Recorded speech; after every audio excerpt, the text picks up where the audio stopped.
berikan adalah tentang apa yang siswa butuhkan, bukan tentang apa yang guru inginkan.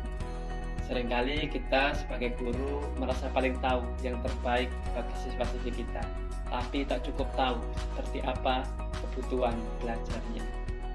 Adanya kurikulum merdeka saat ini tentu merupakan jawaban sekaligus harapan. Dalam mengemas pembelajaran yang lebih menyenangkan, guru diharapkan mengetahui potensi, bakat, dan minat siswa yang perlu dikembangkan untuk selanjutnya menerapkan pembelajaran inovatif yang memerdekakan. Saya ingin berbagi pengalaman saat pembelajaran dengan mengimplementasikan kurikulum merdeka di sekolah. Materi yang saya ajarkan adalah mengenai menganalisis fakta-fakta menarik dari para tokoh perumus dasar negara. Dalam merencanakan pembelajaran, tentu kita perlu mengetahui pemahaman awal siswa terkait para tokoh perumus dasar negara.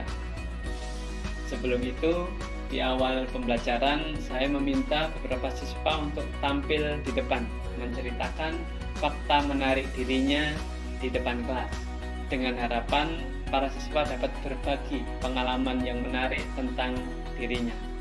Selanjutnya, baru saya mengajak para siswa fokus pada fakta menarik dari para tokoh perumus dasar negara. Pada jenjang kelas 11 sebelumnya, para peserta didik sudah memiliki pemahaman terkait usulan para tokoh perumus dasar negara, sehingga di kelas para siswa kelas 12 ini tujuan pembelajaran yang diharapkan adalah siswa dapat meneladani berbagai fakta menarik dari tokoh perumus dasar negara. Saya memberikan materi pengantar terkait para tokoh yang berperan besar dalam perumusan dasar negara Pancasila di Indonesia.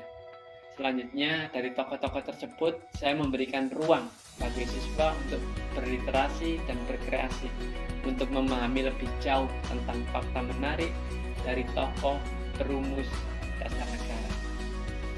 Merujuk pada pemahaman yang saya dapatkan pada saat menjadi guru penggerak Angkatan 4 Sidoarjo tentang pembelajaran berdiferensiasi, saya memberikan opsi pada siswa dalam menuangkan karya, yaitu bisa pada kertas kosong atau blank paper, dan juga bisa menggunakan aplikasi Canva. Saya percaya dengan diberikan ruang berekspresi pada siswa, karya yang dihasilkan nanti akan jauh lebih maksimal karena berangkat dari hal yang disukai para siswa. Dan benar saja, saat saya melihat progres pengerjaan para siswa, mereka sangat semangat dan antusias dalam mengerjakan karya mereka. Satu sisi, siswa yang memiliki keberbakatan menggambar dapat menuangkan dengan maksimal bakat yang mereka miliki. Dan di sisi lain, siswa yang mahir dalam pemanfaatan IT dapat mengkreasikan tugasnya dengan menggunakan aplikasi Canva.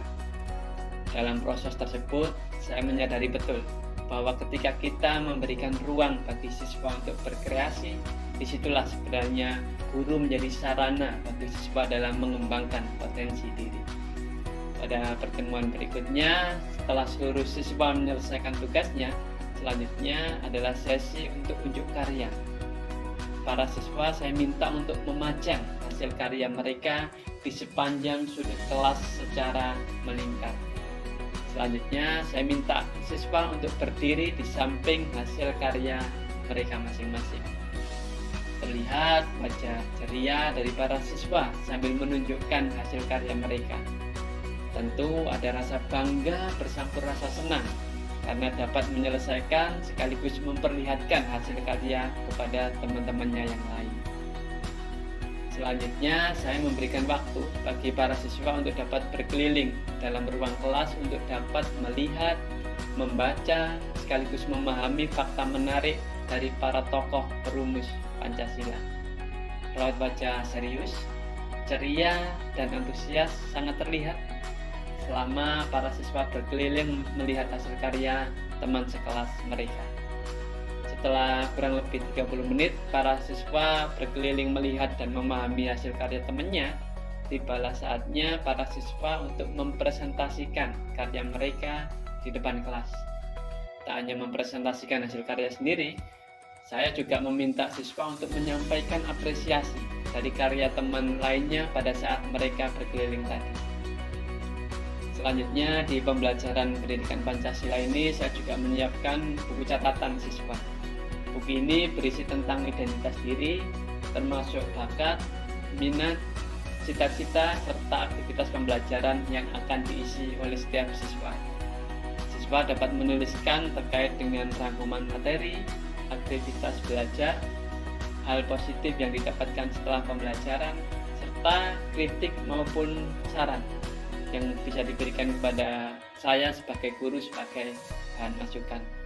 Tentu ini penting bagi saya sebagai bahan refleksi atas pembelajaran yang telah saya laksanakan. Pada akhirnya saya ingin sampaikan, menjadi guru tak cukup hanya dengan mengajar, tak cukup pula hanya dengan mendidik. Lebih jauh lagi, kita harus bisa menginspirasi dan menggerakkan siswa kita. Mudah-mudahan kita semua menjadi guru yang kehadirannya selalu dinanti dan ketidakhadirannya membuat berat hati.